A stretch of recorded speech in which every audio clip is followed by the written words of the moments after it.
अस्सलाम वालेकुम, welcome to एमरात। 28 फरवरी को यूएस और इजराइल की तरफ से ईरान के मल्टीपल साइट्स पर अटैक लॉन्च कर दिया गया है और ये अपने आप में एक बहुत बड़ा कम्प्रिहेंसिव अटैक है जो हम इतने दिनों से रेटोरिक सुन रहे थे दोनों साइड से कि ईरान कह रहा था हम यूएस को नहीं छोड़ेंगे और यूएस की तरफ से कहा जा रहा था कि हम ईरान के खिलाफ एक मिलिट्री स्ट्राइक लॉन्च करेंगे। इस दौरान यूएस के सिक्योरिटी एडवाइजर्स ये चीज भी कह रहे थे कि क्या America sustained air campaign launch कर सकता है ईरान के खिलाफ या नहीं, क्योंकि इसमें कई लॉजिस्टिक्स के इश्यूज आ रहे थे। प्लस सऊदी अरब, बहरीन जैसी कंट्रीज ने अपनी एयर स्पेस अलाउ करने से इनकार कर दिया था। बट अब जो यूएस और इसराइल की तरफ से रिसेंट अटैक हुआ है इसमें मल्टीपल प्रोपेगेंडाज भी ऐड किए जा रहे हैं। जैसे कि रिसेंटली ये एक नैरेटिव चलाया जा रहा है इंडियन साइड पर कि पाकिस्तानी एयर स्पेस यूज हुई है ईरान के खिलाफ, और दूसरी तरफ ईरान ने भी बैलिस्टिक मिसाइल से मल्टीपल इजरायली और यूएस टारगेट्स को हिट किया है। यहाँ सबसे आम चीज ये है कि मिडिल ईस्टर्न कंट्रीज में मौजूद यूएस बेसिस को हिट किया गया है, जिसमें पहले जो मिडिल ईस्टर्न कंट्रीज जरा प्रो ईरान नैरेटिव रख रही थी, अब उनका नैरेटिव भी एंटी ईरान होता हुआ नजर आ रहा है। तो क्या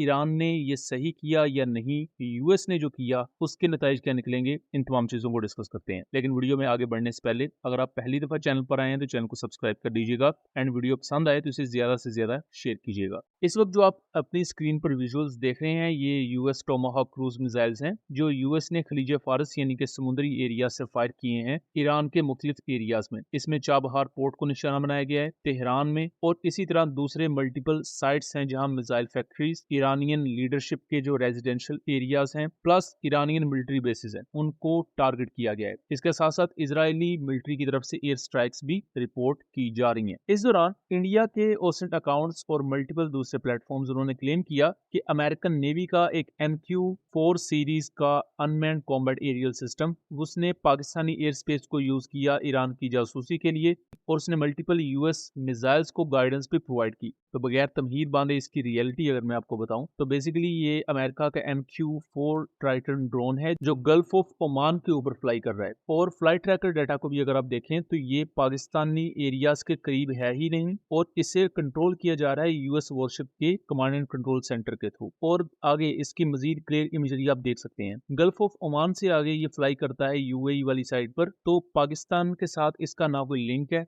और ना ही पाकिस्तान की एयर स्पेस यूज हुई है, ना ही पाकिस्तान अपनी एयर स्पेस यूज होने देगा। इस दौरान पाकिस्तान के फॉरेन मिनिस्टर ने भी ईरानियन फॉरेन मिनिस्टर इराकची के साथ बात की है। पाकिस्तान ने ओपनली कंडेम किया है अमेरिका और इजराइल के अटैक को। पाकिस्तान ने यहाँ तक कह दिया है कि ईरान जो जवाबी कार्रवाई कर रहा है पाकिस्तान उसको भी सपोर्ट करेगा, बिकॉज पहले अटैक ईरान पर हुआ है और ईरान यहाँ पर अग्रेसर नहीं है। पाकिस्तान की तरफ से पाकिस्तान का स्टांस बिल्कुल वाज़ेह है। इवन इस चीज को लेकर ईरानियन साइड पर भी अप्रिशिएट किया गया था जून 2025 में जब ईरान इजराइल के क्लैशेस हुए थे, और इस दफा भी पाकिस्तान ईरान की जवाबी कार्रवाइयों को सपोर्ट करेगा, बिकॉज ईरान ने पहले अटैक नहीं किया। दूसरी तरफ ईरान ने भी अपनी रिटेलिएशन लॉन्च कर दी है जिसमें मल्टीपल इजरायली बेसिस को और अमेरिकन बेसिस को निशाना बनाया गया है। यहाँ इसराइल में एटलीस्ट 1 से 2 मिसाइल हिट्स कंफर्म हुई हैं, बाकी जो मिसाइल्स थे वो इजरायली एयर डिफेंस सिस्टम ने इंटरसेप्ट कर दिए हैं। लेकिन उससे ज्यादा शॉकिंग चीज ये है कि बहरीन में मौजूद अल जुफैर नेवल बेस जहां यूएस का 5th फ्लीट कमांड सेंटर है, देन कतर की अल उदैद एयर बेस, फिर कुवैत में मुबारक एयर बेस, अहमद अल जब्बार एयर बेस, यूएई की अल दारफा एयर बेस, जबल अली पोर्ट, सऊदी अरब में भी प्रिंस सुल्तान एयर बेस को निशाना बनाया गया है ईरानियन मिसाइल्स की तरफ से, और रिपोर्टेडली ईरान ने यहाँ अपने हाइपरसोनिक मिसाइल्स को यूज किया है। यह बहुत ही ज्यादा अहम और इंटरेस्टिंग चीज ये थी कि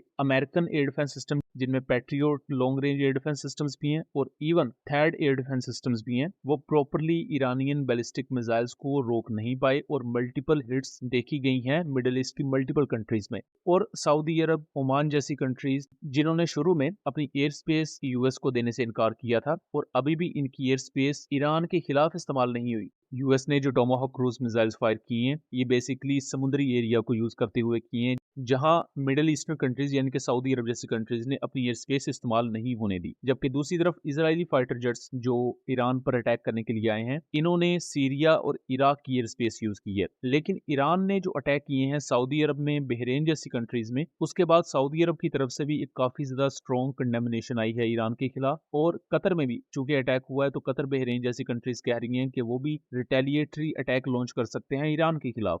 तो मल्टीपल एनालिस्ट ये क्लेम कर रहे हैं कि ईरान ने शायद ये स्टेप गलत उठाया है, जहां उसने अमेरिका की नेवल फ्लीट को टारगेट करने की बजाय अमेरिका की जो अरब कंट्रीज में मौजूद एयर बेसिस हैं उनको निशाना बनाया है। हालांकि डायरेक्ट अटैक वहां से ईरान पर आया ही नहीं था। ईरान पर अटैक जिस साइड से आया है, यानी कि नेवल साइड से, कर लीजिए फारस से, वहां पर ईरान ने अभी तक कोई अटैक लॉन्च नहीं किया। तो ये वो तमाम सिचुएशन है जो अभी ऑन गोइंग है। पाकिस्तानी साइड पर भी जो वेस्टर्न बॉर्डर्स है ईरान के साथ, वहां पर सिक्योरिटी को हाई अलर्ट पर कर दिया गया है। इसके साथ साथ पाकिस्तान एयरफोर्स की कॉम्बैट एयर पेट्रोल्स बढ़ा दी गई हैं वेस्टर्न साइड पर, क्योंकि यहाँ Israel plus America multiple missile strikes और एयर स्ट्राइक्स कंडक्ट कर रहे हैं और कुछ ऐसे टारगेट्स मौजूद हैं जो पाकिस्तानी बॉर्डर के भी बहुत ज्यादा करीब हैं। तो ये सिचुएशन कहीं ना कहीं पाकिस्तान को भी ऐसे कॉन्फ्लिक्ट में ना धकेल दे, इस चीज को पाकिस्तानी साइड से इंश्योर किया जा रहा है। दूसरी तरफ पाकिस्तान का स्टांस भी चूंकि एंटी इसराइल है, तो इसराइल यहाँ कोई मिस एडवेंचर कर सकता है जो पाकिस्तानी बॉर्डर्स के करीब हो, अल्टीमेटली जिससे पाकिस्तान को भी इस पूरे कॉन्फ्लिक्ट में धकेला जा सके।